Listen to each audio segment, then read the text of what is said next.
Bismillahirrahmanirrahim. Assalamualaikum warahmatullahi wabarakatuh. Barang siapa menahan kejelekannya di bulan ini, Allah akan menahan murkanya. Setiap orang berhak atas pertolongan. Berbakti kepada sesama manusia bukanlah kewajiban sekelompok orang. Setiap muslim, apapun jenis kelamin, usia, dan status sosialnya, berkewajiban untuk memperlakukan semua orang dengan baik. Menurut Al-Quran, memperhatikan orang lain telah diperintahkan Tuhan kepada agama-agama terdahulu. Dan ingatlah, ketika kami mengambil janji dari Bani Israel, janganlah kamu menyembah selain Allah dan berbaktilah kepada orang tua, karib kerabat, anak-anak yatim, dan orang-orang miskin, serta ucapkanlah kata-kata yang baik kepada manusia. Dirikanlah sholat dan tunaikanlah zakat. Kemudian kamu tidak memenuhi janji itu kecuali sebagian kecil dari kamu, dan kamu selalu berpaling. Al-Baqarah ayat 83. Sembahlah Allah dan janganlah kamu mempersekutukannya dengan sesuatu apapun. Berbaktilah kepada kedua orang tua, karib kerabat, anak-anak yatim, orang-orang miskin, tetangga yang dekat, tetangga yang jauh, teman sejawat, orang-orang yang kehabisan bekal, dan hamba sahayamu.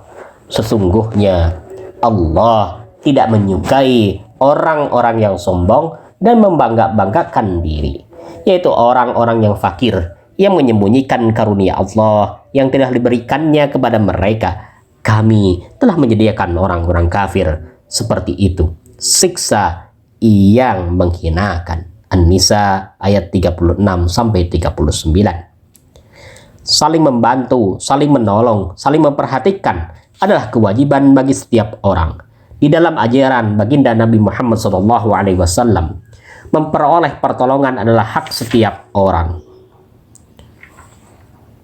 Nabi Muhammad SAW berkata, setiap muslim berhak memperoleh 7 hal: penghargaan akan kehormatannya, kecintaan yang tulus dalam hatinya, saling berbagi dalam kekayaannya, tidak boleh diperguncingkan, ketika sakit harus dikunjungi, setelah meninggal jenazahnya harus diantarkan, dan tidak boleh disebut-sebut keburukan apapun setelah kematiannya. Atau nomor.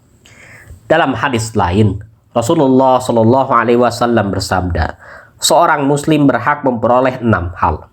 Jika kamu melihatnya, kamu harus menyampaikan salam kepadanya. Jika ia mengundang kamu, kamu harus memenuhi undangannya. Jika ia meminta nasihatmu, kamu harus memberinya.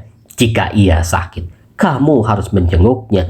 Jika ia meninggal, kamu harus mengantarkannya ke peristirahatannya yang terakhir.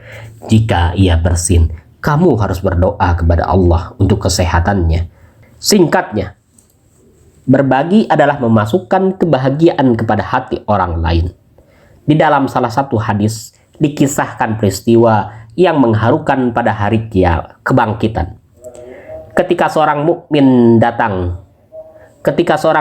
bangkit dari kuburnya pada hari pembalasan, seorang manusia lain bangkit dari tempat yang sama. Ia berkata kepadanya, janganlah cemas, bahagiakan hatimu dengan pahala dan kasih sayang Tuhan.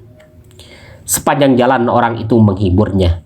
Jika ia melewati hal yang menakutkan, ia berkata, ini bukan untuk kamu. Jika ia melewati hal yang menyenangkan, orang itu berkata, ini bakal menjadi bagianmu.